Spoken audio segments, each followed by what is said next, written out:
Welcome to this presentation focusing on schizophrenia spectrum and other psychotic disorders. We will explore the complexities of these conditions, their impact, and the essential role of nursing care. The etiology of schizophrenia is complex, involving a combination of factors. These include a genetic predisposition, biochemical dysfunction, various physiological influences, and the impact of psychosocial stress. Understanding these helps us grasp the multifaceted nature of the illness. Schizophrenia, meaning split brain, is a severe mental illness that profoundly impacts individuals and families. It often leads to lengthy hospitalizations and significant costs. It's crucial to remember it's not a split personality. Treatment must be highly individualized and comprehensive, involving a multidisciplinary team. The risk of suicide is a major concern, significantly impacting life expectancy. The nature of schizophrenia involves psychosis, a severe mental state characterized by a loss of contact with reality.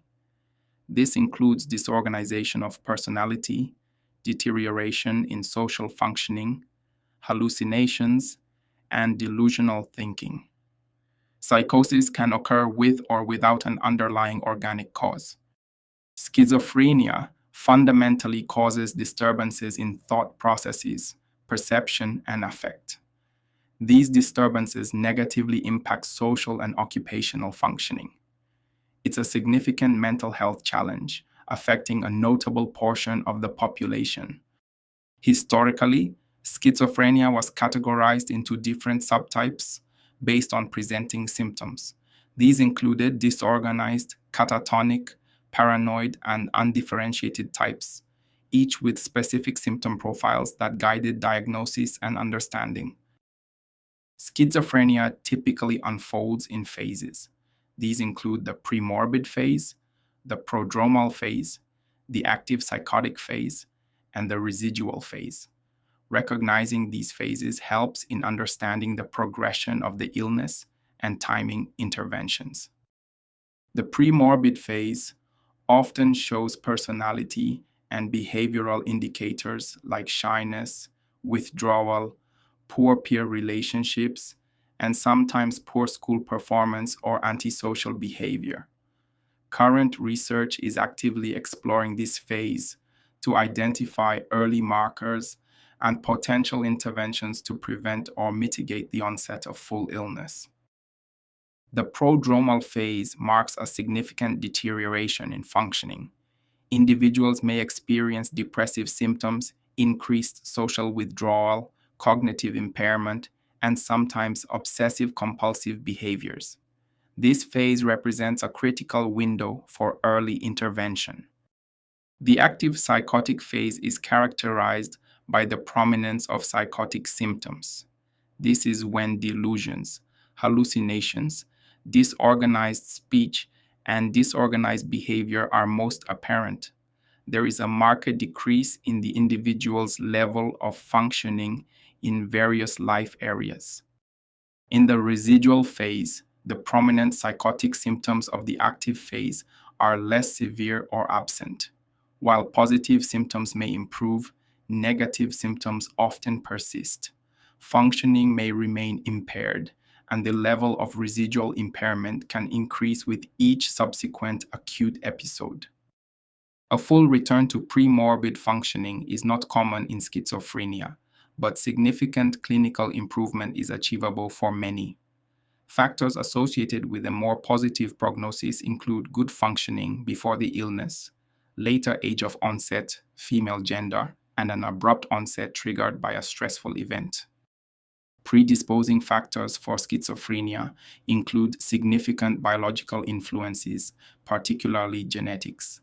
While genetics play a crucial role, increasing the risk for siblings and children of affected individuals, genetic makeup alone is not solely responsible for causing the disease.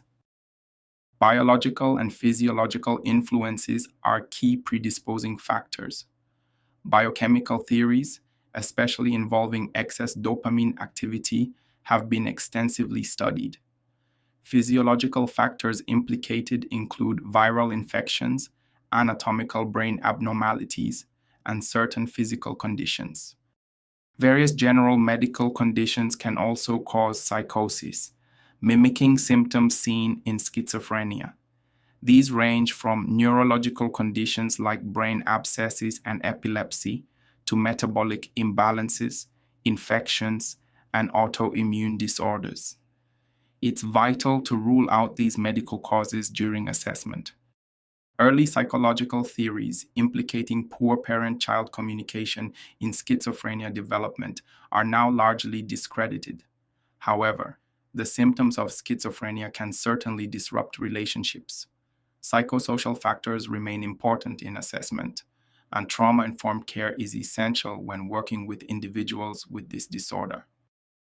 Environmental influences also contribute to the risk of schizophrenia. Sociocultural factors like poverty and fragmented social relationships are associated with increased risk. Stressful life events can precipitate the onset. Additionally, studies suggest a link between certain genes and increased risk for psychosis in adolescents who use cannabis. Assessment in schizophrenia involves understanding the individual's background and evaluating cognitive function. Key domains of cognitive dysfunction include working memory, attention, speed of processing thoughts, and verbal learning. Significant deficits in reasoning, abstract thinking, and problem solving are also common. Assessing symptoms involves identifying both positive and negative symptoms. Positive symptoms are those that are added on, representing a distortion or excess of normal functions. These include disturbances in thought content like delusions of grandeur, persecution, or ideas of reference, as well as paranoia and magical thinking. Disturbances in thought processes are often manifested in speech patterns. These can include loose associations, neologisms, making up new words, clang associations, rhyming words, and word salad, incoherent mixture of words. Other patterns include circumstantiality, tangentiality, perseveration, and echolalia, repeating others' words. Disturbances in perception are another key symptom area. Hallucinations, which can involve any of the five senses, are common, particularly auditory and visual. Illusions, which are misinterpretations of real stimuli, can also occur. Echopraxia, imitating others' movements, is another potential symptom.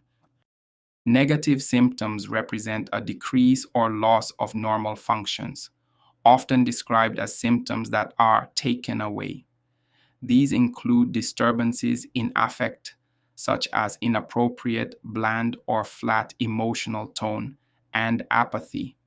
Avolition, the inability to initiate goal-directed activity, leading to poor self-care, is also a negative symptom.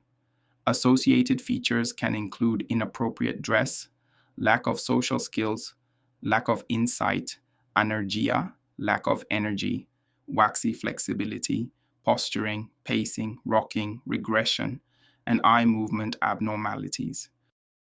Nursing diagnoses for schizophrenia address the various challenges individuals face. Common diagnoses include disturbed thought processes, disturbed sensory perception, self-care deficit, risk for violence, and social isolation. Specific behaviors like impaired communication or delusional thinking are linked to these diagnoses, guiding our care planning. Establishing clear nursing outcomes is vital for evaluating care effectiveness. Outcomes for a patient with schizophrenia might include demonstrating improved relationships, recognizing distortions of reality, maintaining safety, perceiving self and environment realistically, managing anxiety, reducing reliance on delusions and hallucinations, developing trust using appropriate communication, and performing self-care independently. Nursing interventions prioritize client safety. This involves protecting clients from altered thought processes by decreasing stimuli, validating reality without arguing about delusions, and responding to the feelings behind hallucinations. Being alert for command hallucinations and managing erratic behavior calmly with medication if needed are also crucial. Remember not to reinforce hallucinations by referring to the voices. For severely regressed clients, addressing basic physical needs like hygiene and nutrition is fundamental. Therapeutic techniques are also key.